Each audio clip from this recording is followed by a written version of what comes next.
One thing that they did that I found really impressive, and I know you hate world building, and I think that You hate world building? No, I don't. What's your okay. problem?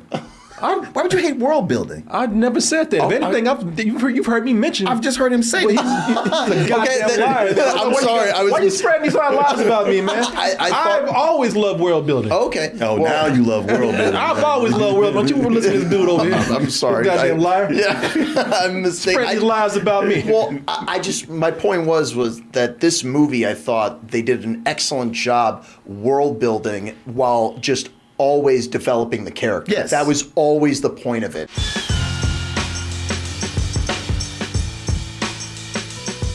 Double Toasted Live in Los Angeles is going to be Saturday, April 27th for a night of comedy games and that after party. I have a movie right here that it feels like someone looked at Tim Burton and said, you know what your problem is? You ain't weird enough. You know what you're doing. But You I lost it, Tim. Yeah, but I'm going to show you something. I'm gonna show you weird, Tim. You ain't gotta know Sit more. your ass down, man. You ain't weird. You ain't nothing. You ain't nothing.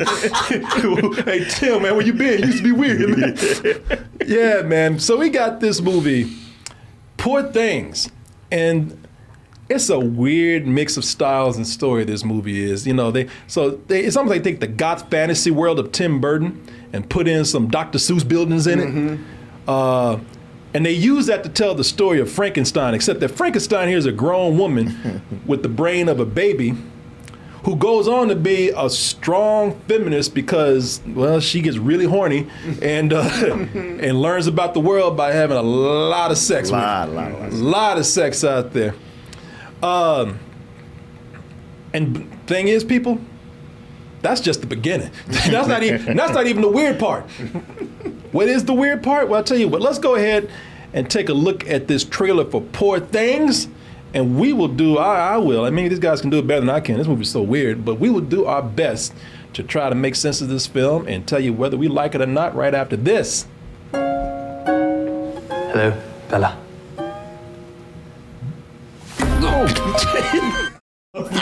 Set him up. He knew she was gonna do that. It's an experiment.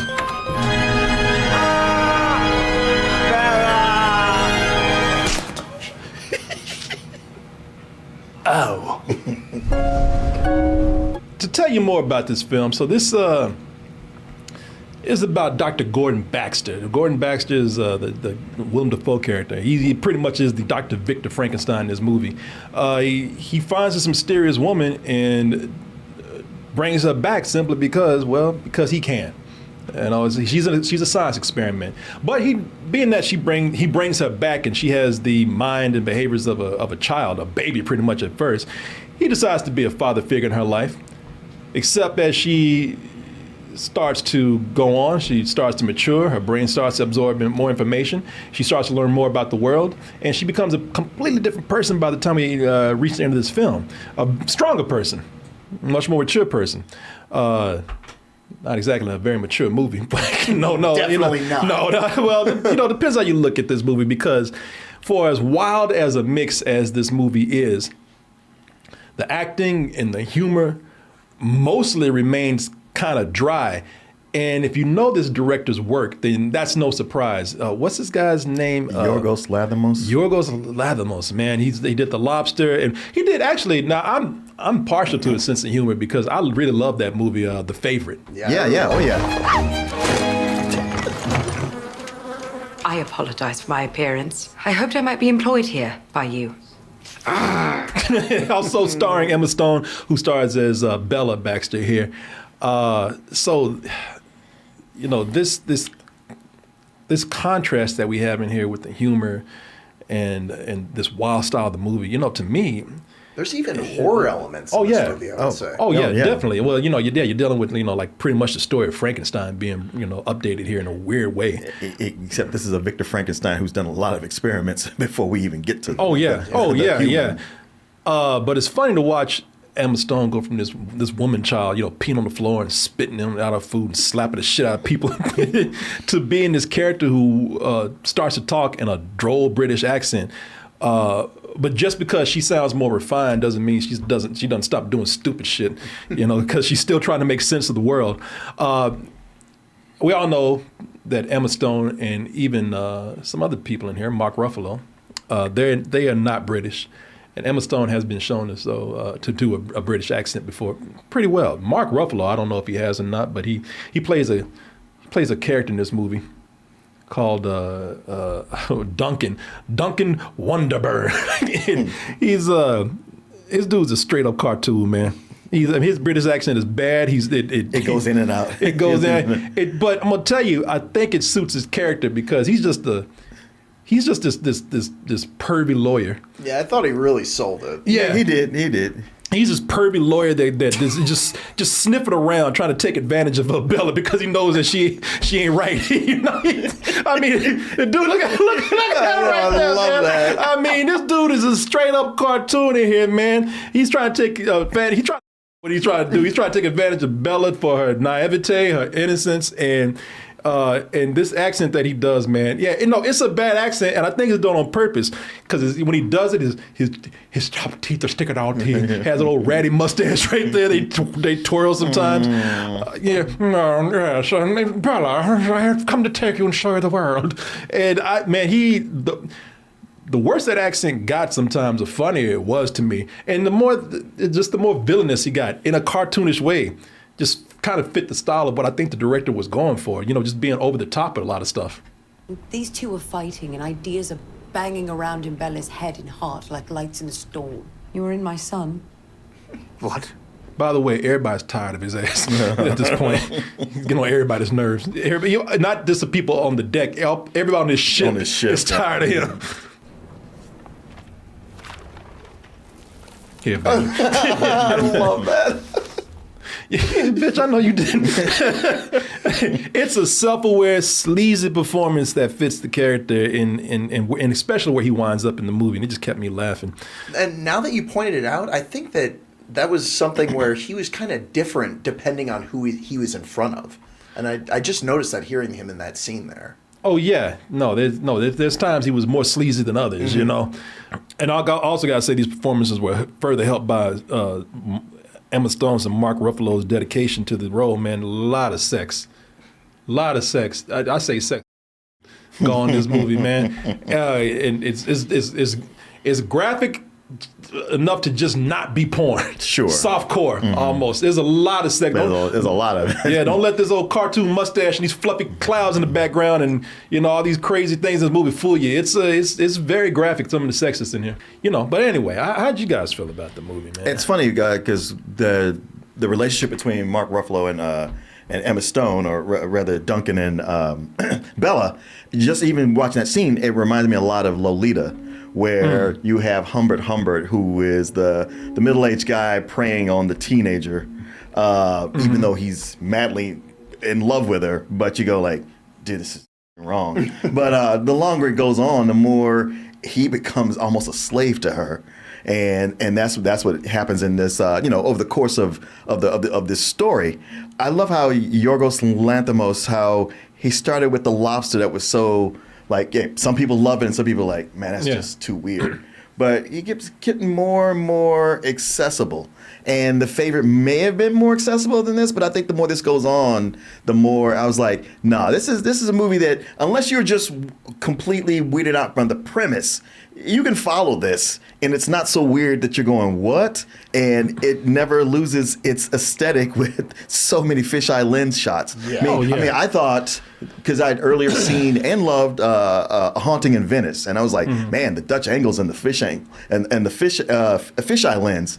But it's like he said, hold my beer. Yeah. Oh, yeah. The fisheye lens and the peephole shots. Yeah. It's a lot of shots where it looks like we just looking through a bathroom stall or something, man. But there's just so much that goes on with the production in the background to give it that kind of painted fantasy look. And the thing that I liked about it, though, is even though it is like it's absurd, it's surrealist, I still found Emma Stone and what's his name, Ruffalo's characters, to a degree, they had like moments where I was like, man, that is relatable stuff. Even Willem Dafoe's character, it's like, wow, you found a way to like make this so over the top, but still have real grounded moments in their personality. I love that. Well, I think that's why some of these other performances are so great, man, because all these characters they seem very broad and over the top, but they do have like their own inner conflicts, or just these morality things going on with them. Willem Dafoe is Dr. Gordon Baxter right here. He was amazing. No, and he looks, funny thing is, we're talking about this is a Frankenstein story, and he looks like Frankenstein's monster right here. I know, it's as if Frankenstein's monster opened his own laboratory. Yeah, brought himself back. Frankenstein's Emporium. Yeah, but he tries to be a father figure to Bella, but he still looks at her like a science project. So it's, look throughout the movie, you're looking at him and wondering, how dubious is this character? Is he, and what is he going to end up doing to Bella at the end of the film? I also liked, who is this character right here? Rami Yassov. He's in love with Bella, but I like the way that he, reluctantly respects her to explore the world. I felt bad for him too. I know. He want him some Bella, boy, but he's like, you want to go for that damn pimp? Go ahead. One of the most unique films I've seen this year because, at least, especially visually. And I'm looking at this, and at times it almost looks like it's a family film because it's really colorful. A lot of this looks like it's taken from the page of a children's book. As if puffy clouds that look like they're on paintings and whatnot. They're green. Yeah, funny creatures walking around like. You got here's a dog, duck and a dog combined together. There's a dog and a chicken put together. You look at this, and that's where a lot of the Tim Burton stuff reminded me of. A lot of the cinematography here, we've already mentioned the fisheye lens and whatnot. But as I said, a lot of this, when I was mentioning Dr. Seuss, you could take any kind of exaggerated image for, architecture and whatnot and apply that to here because, a lot of it is very exaggerated to almost looking cartoonish, either like something like you can go all the way from Dr. Seuss to BioShock, a video game if you want to. I was thinking like it felt like an R-rated Paddington or Wonka sort of thing. Yeah, it has that kind of feeling, Yeah, all of it's a fantasy fairy tale land, that they're doing right here. And as I said, this director has a very unique sense of humor. For 1 minute, it might be dry, it might be droll. Then all of a sudden, it switches to some crazy slapstick. Characters get up slapping each other. Kicking them in the balls. Yeah, in the middle of a dining room area. Or they just start. This director loves to see people dancing crazy. He did that in The Favorite, man. I think he even did that in some of his other movies where people just get up and just start dancing all stiff and silly looking. He, that's his thing now. He continues to kind of grow visually, even story-wise. But them crazy-ass dances are still going to be in here.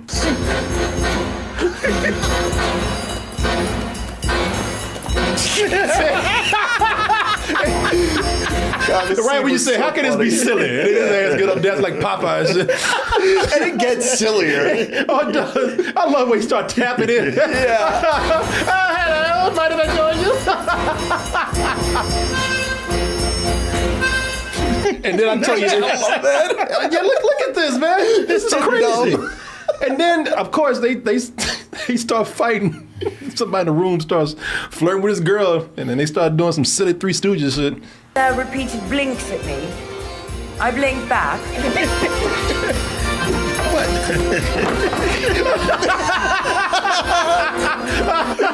I love you, man. I appreciate how Ruffalo's character beginning comes in so suave and smooth. Yeah. And as it goes on, you go like, he's nothing but. I always knew that fool was up to no good. But it's one thing to be up to no good, but he's terrible at what he's doing. And this is what I mean by Dr. Seuss, man. I mean, because they always have things in here. Everything's exaggerated, man. I mean, first of all, the music in here, it always sounds like somebody's playing a broken ass instrument, and then the instruments look crazy. look at this, man. It sounds like the director is being weird just for the sake of being weird. And believe me, this is what I was afraid of because I didn't even know it was the director of The Favorite when I went to see this, but. He knows when to quit, all right? He knows when to stay. He's like, I'm telling a story, all right? I know when to stop this weird bullshit, okay? And he starts letting the characters tell their story, and I think that's one of his big strengths right here is like he can be weird and be different and make something unique looking because it is so silly sometimes. It is so visually bold and looks unique. But then he stops and he's telling a story and he lets the characters start telling their story. You know, Bella is a great character, I think, and she could have been, you know, that character could have easily been thrown off by all the sex in the movie, which is not a lot of, but you know, what is There's in a there? lot. There's a lot. Okay, there's a lot. All right, there's a lot. There's a lot. Yeah, no, let me take it back. There's a lot of sex in here. Because if you're somebody who always wanted to see Emma Stone naked, this is a buffet. Whoa, she put it to all her, out there. Yeah, down to her toes. Yeah, but you know, that could have been something that could have been a distraction.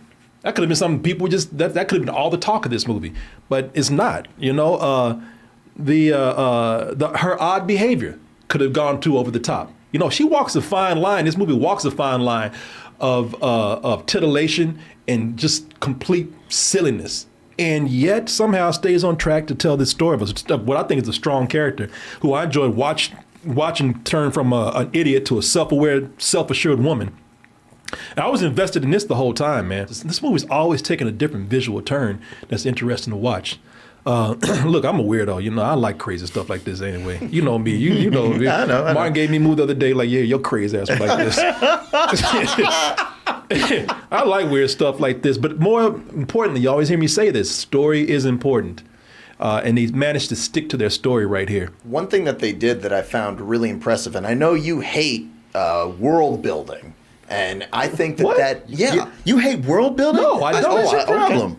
Why would you hate world building? I've never said that. If anything, you've heard me mention. I've just heard him say Well, that. he's a goddamn liar. I'm sorry. Why you spreading these lies about me, man? I thought- I've always loved world building. Okay. Oh, well, now you love world building. I've always loved world building. Don't you listen to this dude over here? I'm sorry. Goddamn liar. Yeah, I'm mistaken. Spread these lies about me. Well, I just my point was that this movie, I thought they did an excellent job world building while just always developing the character. Yes. That was always the point of it. And it was really powerful at some points with Emma Stone's character. Like the moments where her arc is like really hitting its peak. Yeah. And like they're developing this very strange world without ever trying too hard. Like it's never like, look at this town, isn't it wacky? Yeah. No, it's true. Yeah, because they can take you someplace that's completely fantastical, and then later go to someplace that's very much like, oh, this is our world again. Yeah. But it's all seamless. It doesn't feel like it's like a complete break, and it all works within that world. And you're right, the characterization, the character, it's, you know, doing all the character work, it stays there consistently the whole time. Yeah. Don't sit up here and try to use my words against me. Somebody tried to say, we're doing your review of Rebel Moon. You said you hated it because it's just all world building. First of all, I didn't say I hate the movie. And then I said, well, you're not developing your story. Yeah. Now listen to what we just said here. You just said it. You said they are building this world and everything looks great, but they're telling a story. You know what you're talking about. This is one of the most impressive combinations of style and substance I've seen all year. It is just a feast for the eyes. Yeah, Yeah, the yeah. brain. Yeah, the way it marries style and substance. It makes you look at other movies that don't do it. Yeah. And you go like, you could have done it. You just didn't know what you were doing. And by the way, Rebel Moon was world building from other worlds. Okay, it's just, you know, wasn't building his own world like this movie is. It was like Yeah. somebody dumped out several Lego sets and they just kind of built it from all these exactly. other pieces. Yeah, this fool trying to have a gotcha moment. Well, you did say this, so yeah. You know what the hell you talking about. Don't try to come up here and tell me what I said. I know what I said. I said that for you, okay? Yeah. You got this person in trouble there. You been telling me what I know. I got you, didn't I? Oh. One of the things that we haven't mentioned, though, that I saw as an inspiration for this is, like, I definitely agree, Frankenstein, Dr. Seuss. I saw a lot of Eraserhead in this. Did you? And one thing, and this is just me personally, but this reminded me also of Monkey Bone, because there's scenes in Monkey Bone that are adjacent to, I knew I was going to get that reaction saying that, but there's scenes in Monkey Bone that are referencing Eraserhead. Don't look at me. I said, no. This is why I said it. Oh, This is the new Monkey Bone right here. I'm laughing because the first thing you say with Eraserhead is like, ooh, that's interesting. Please elucidate me. Tell me more. And you're like, yeah, it's like Monkey Bone. Like, oh, God damn. It's the whole thing of like Eraserhead being in black and white and just being a nightmare, and like this has a lot of visuals like that. Like in between, like chapters, I guess. There's like these very surreal, like black and white, almost photographs, but they're moving, and that's reminiscent of some of the stuff that is in Eraserhead and some of the stuff that Monkey Bone pulled from. See, I think everybody can see the different unique things in here. Yeah. Because where you see Monkey Bone, I see. Man, look at Monkey Bone. Man, I'm trying to be serious about it right now. Yeah, you look like Chris Cuomo.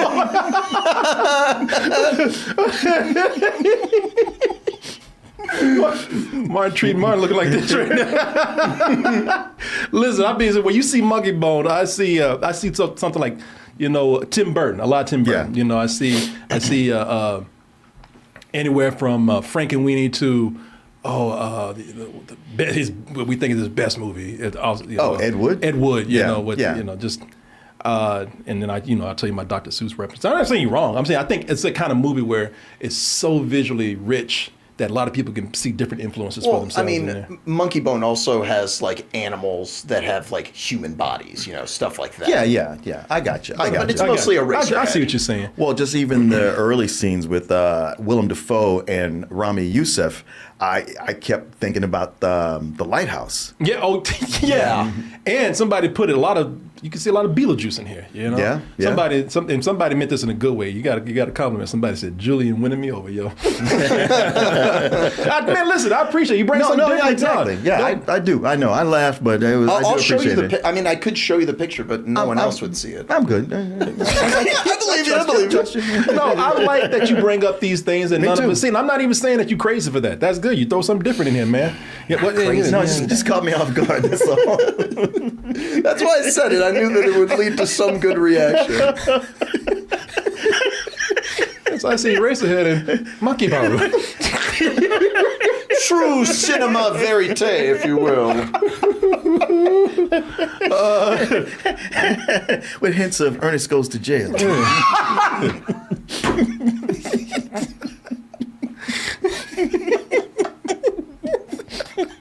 Ernest. I think through all this craziness, it ended up being an impressive emotional journey. About I can't say this shit seriously after Monkey Bone. I'm telling you, if you pull up that picture, All right, make let's it pull up worse. this goddamn picture you're talking about right here. Yeah, 'cause you'll see- Did you send it to me? Yeah, I did, and I also sent the clip from Eraserhead because I think there is a lot of Eraserhead. Yeah. in this. I get that. And once you see this image, I tried to find the scene, but it's not on YouTube. There he is. There's your Monkey Bone right there. Yeah, that's a scene from Monkey Bone. Okay. All right. Yeah. There you go. No, he's right. There you go. Let's see it. There you go. We were the ones who were crazy.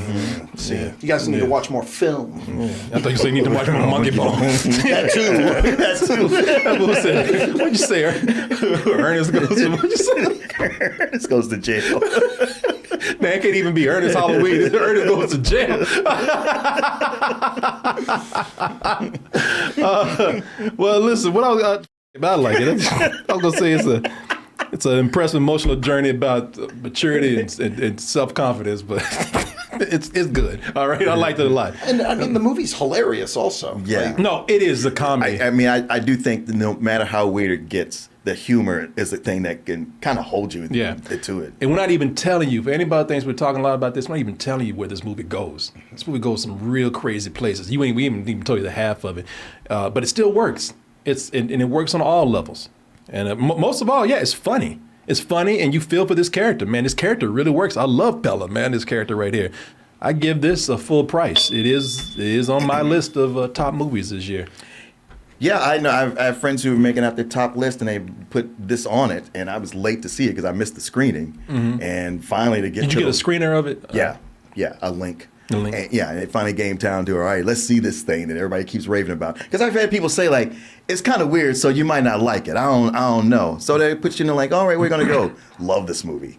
And the thing about it is, we always say we want something original, something surprising, and it does that constantly. Emma Stone, I think, gives maybe the best performance of the year. It's the bravest performance. It is. No, it is. It is. And she completely goes for it 110%. And Mark Ruffalo is perfect backup on here. Even with his accent slipping in and out, he just plays like a Wile E. Coyote level of a foil throughout this thing. And there's always that feeling like, oh, they're probably going to get rid of him at some point. But it's like, no, he's too good. Just keep him around. No, yeah, they keep him around all right, and they don't even change his clothes or nothing. No. It's a fun, wild journey where you can't predict where it's going to go. It's everything you always want to see in a movie. It's a full price. This is one of those movies where it's an idea that reminds me of some of the ideas I've had for movies. Like, I'd love to remake Frankenstein. I always wonder, what would that look like if it was really polished? And it's this. This idea is just so well executed, and I love the script for it. I thought it was incredibly, like you said, it was very brave, and it was very funny.